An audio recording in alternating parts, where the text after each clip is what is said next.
Yes, Najib, please start. Hello, good afternoon, everyone. Today I am here to present on the topic that I have selected: pollution, air pollution. Uh, is the subtopic that I have selected for my presentation and as well as for the framing of the policy brief. So I will start with defining what the term of the word environment is. The basic textbook definition of the word environment is derived from the French word environner, means to encircle or to surround a thing or a place. Secondly, our Supreme Court has given a beautiful definition of a word environment in a case KM Chinappa versus Union of India. It means everything surrounding a human population or the citizenry is called the environment, whether it can include land, air, soil, animals, flora, and fauna, and basically all that species. So, cutting across, I will basically talking about the topic climate change. Let me start with defining what is the climate change. It is the usual change in the weather found. It is the change in the usual weather found in a place. It can change over a period of a time. It can take years or a days, weeks to change. It does not change over a time period. Let me give us some facts about the climate change. Earth's average temperature is getting 15 degrees Celsius higher as compared to the pre-industrialization level, and world is getting warmer by 1 or 1.4 degree since 2000. And the biggest emitters of the greenhouse gases that contribute to the global warming intent, which causes climate change, are the China, USA, and the India. China emits 11,256 million ton of CO2, and US emits 5,275 million ton of CO2, and India emits 2,622 million ton of CO2. Now let me start with my presentation. Facts related to the air pollution in India. As we all know that India is rapidly developing society, and society is transferring from rural population to the urban population. As the pace of urbanization and industrialization increases, there is some estimates infer that by 2030, by the next decade, almost 50% of global population as well Indian population will reside in the urban areas. So in that context, more urbanization has a direct relation to the more pollution that a person emits.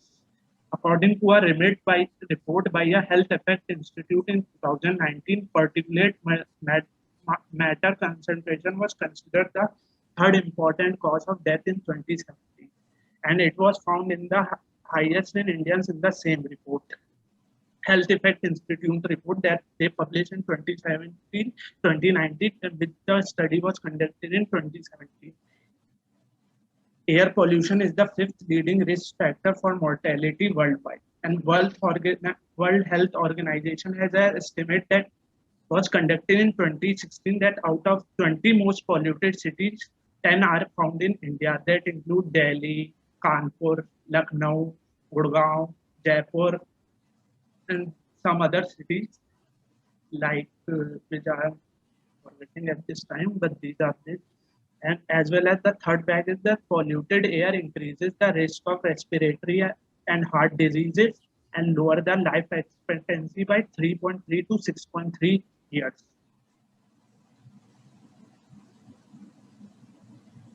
Second slide is air pollution. Why is that such a concern for the society and the economy?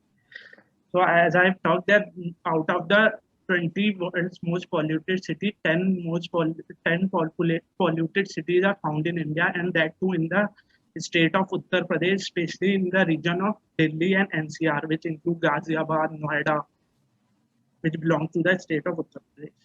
So, state of Uttar Pradesh, Maharashtra, Bihar, West Bengal, and Rajasthan account for over 50% deaths attributed to air pollution, according to a Lancet Planetary Health report published in December 2020. In state of Uttar Pradesh alone, 3,49,000 people died due to air pollution. Secondly, the economic loss contributed due to air pollution and related consequences on the society as a percentage of GSDP. The state that I have studied has seen the percentage decline in their GSDP. UP has seen a 2.15% decline. Bihar has seen 1.95% decline. It is the another important state if we consider according to air pollution. Third is Madhya Pradesh, 1.70%. Fourth is Rajasthan, 1.70%, same as Madhya Pradesh. And Chhattisgarh, it is at 1.55%. Economic loss is also has been accounted because the air pollution causes a premature death and morbidity, and it costed the state of Uttar Pradesh US dollar 51,130.3 million term in the state economic output that they could have been able to put into the national output if they were able to tackle the air pollution. Now, third topic I have taken is impact on stakeholder. There are three impacts majorly. First on human life, second on economic loss, and third on impact on business. Impact on businesses. First on human life, according to a World Health Organization, estimates 7 million people are killed every year world due to air pollution, and particularly in India, 2 million deaths are regarded to air pollution in 2019, a year before a lockdown. Second, economic loss for both the state as well as business due to air pollution related death. 1.4% of GDP India lost in 2019. At decreased consumer footfall cost the economy US dollar 22 billion. It's a report by Confederation of Indian Industry, and because of that, the Indian businesses have lost a labor productivity, and their labor productivity has. You guys have crossed the 7 minutes mark. Is any Aldrin, No, Aldrin, I'll just run through the slides of Anshika and play a video for a minute. And I have my part of only one. I'll cover my part under 1 minute. Can you guys just jump to the next person then? Yeah. yes. Sure. So this is her video, and just a second.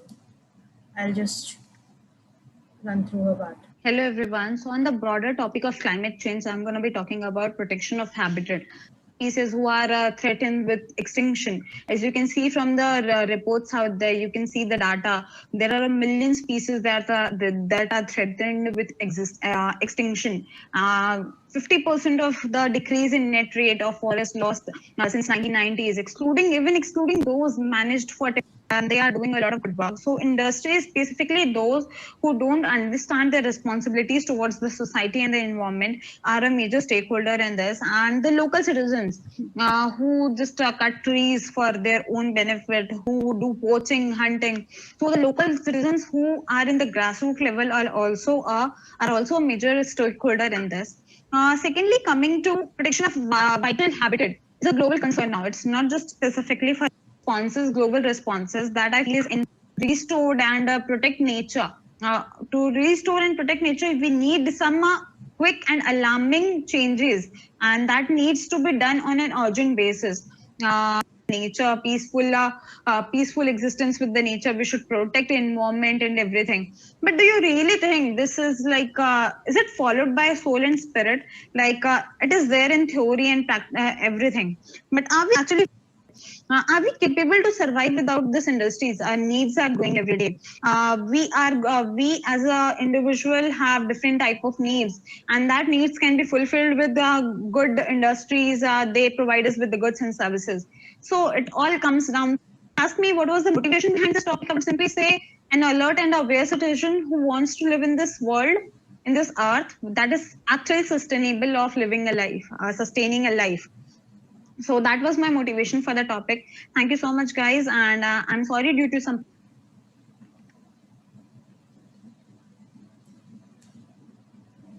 Hello, am I audible?